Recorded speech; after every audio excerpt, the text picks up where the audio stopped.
Assalamualaikum warahmatullahi wabarakatuh. Alhamdulillah nahmaduhu nusolli wa nusallimu ala rasulillah sayyidina Muhammadin ibni Abdillah wa ala alihi wa sahbihi wa mawalah. Amma ba'd. Puji dan syukur marilah kita panjatkan kehadirat Allah Subhanahu wa taala. Salawat dan salam semoga tercurah limpahkan kepada Nabi besar Muhammad sallallahu alaihi wasallam. Sebelumnya saya ucapkan terima kasih kepada Bapak Dr. Haji Budiman SEMSI selaku dosen pengampu mata kuliah Pasar Uang dan Pasar Modal, juga teman-teman sekalian yang saya banggakan.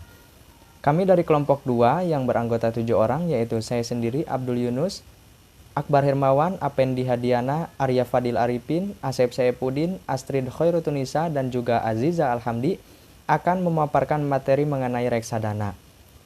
Baik, untuk mengefisiensikan waktu, kepada para pemateri dipersilahkan untuk memaparkan materinya masing-masing. Terima kasih.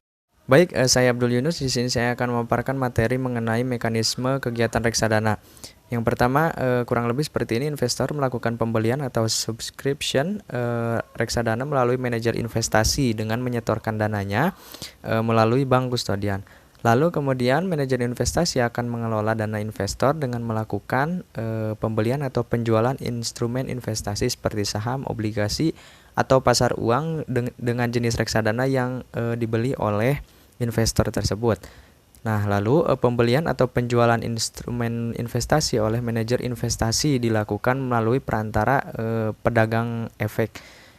Nah, lalu bila investor melakukan penjualan atau redemption reksadana kepada manajer investasi, maka manajer investasi akan menginstruksikan pembayaran kepada bank kustodian. Nah, lalu bank kustodian akan mengirimkan dana penjualan atau penjualan reksadana ke investor. Terima kasih. Bismillahirrahmanirrahim. Assalamualaikum warahmatullahi wabarakatuh. Perkenalkan, nama saya Astrid Nisa. Sebelumnya saya ucapkan terima kasih kepada moderator yang telah mempersilahkan saya untuk memaparkan materi mengenai kegiatan reksadana dan kegiatan perbankan. Terdapat 4 poin dari reksadana dan kegiatan perbankan. Yang pertama adalah menawarkan fee-based income yang berpotensial. Menurut Katsmir, mendefinisikan fee-based income adalah keuntungan yang didapatkan dari transaksi yang diberikan dalam jasa-jasa bank lainnya, bahwa fee-based income adalah pendapatan operasional non-bunga yang diperoleh bank sebagai imbalan atau komisi atau jasa-jasa keuangan yang telah diberikan kepada nasabah. Fee-based income merupakan bagian dari kegiatan lain perbankan selain menghimpun dan menyalurkan dana.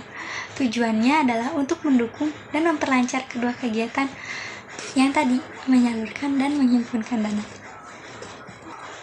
Yang kedua adalah exercise bagi bank untuk mengenalkan one-stop service atau service mall.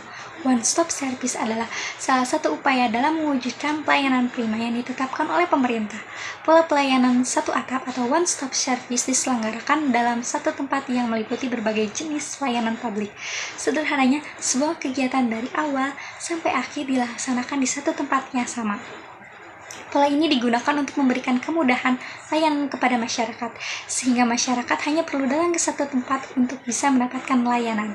One-stop service merupakan bentuk standar pelayanan dari pelayanan publik, bahwa pelayanan publik dilaksanakan dalam satu rangkaian kegiatan yang bersifat sederhana, wajar, dan terjangkau.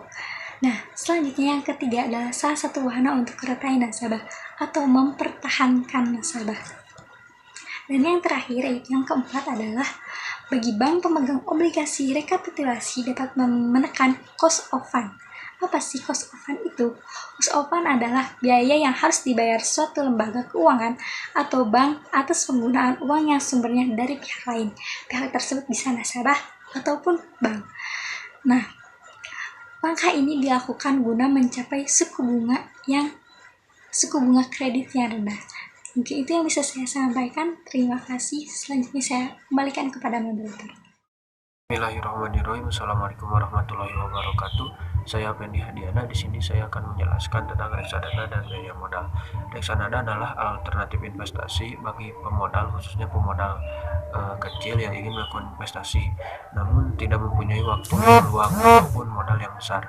Nah, reksadana ini cocok untuk kita-kita yang tidak bisa menghitung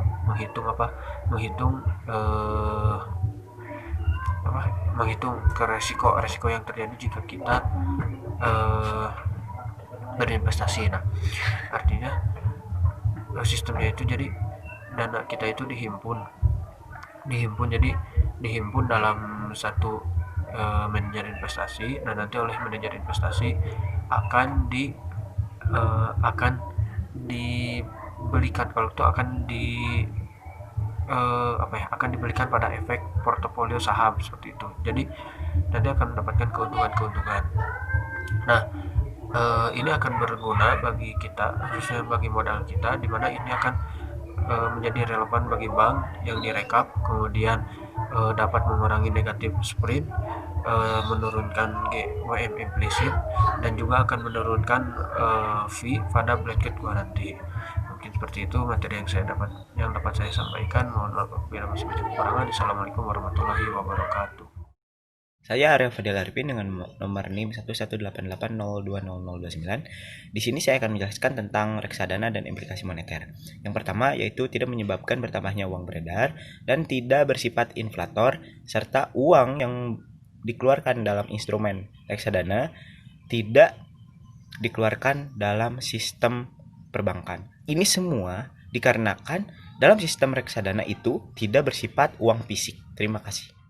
Baik, di sini saya akan sedikit menjelaskan mengenai perizinan MI atau perizinan manajer investasi. Nah, dalam pasal 30 ayat 1 Undang-Undang Pasar Modal, yang dapat melakukan kegiatan usaha sebagai perusahaan efek adalah perseroan yang telah memperoleh izin usaha dari Bapepam.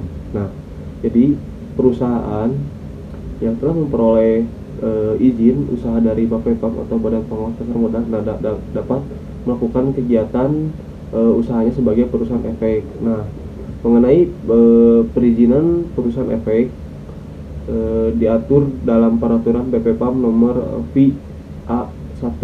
Nah, memuat informasi persyaratan, tata cara pendaftaran, serta kewajiban lanjutan dan penjemputan izin usaha perusahaan efek, ketentuan persyaratan pengendali dan pemegang saham, serta anggota direksi dan anggota dewan. Nah, mungkin seperti itu yang dapat saya sampaikan karena waktunya terbatas ya.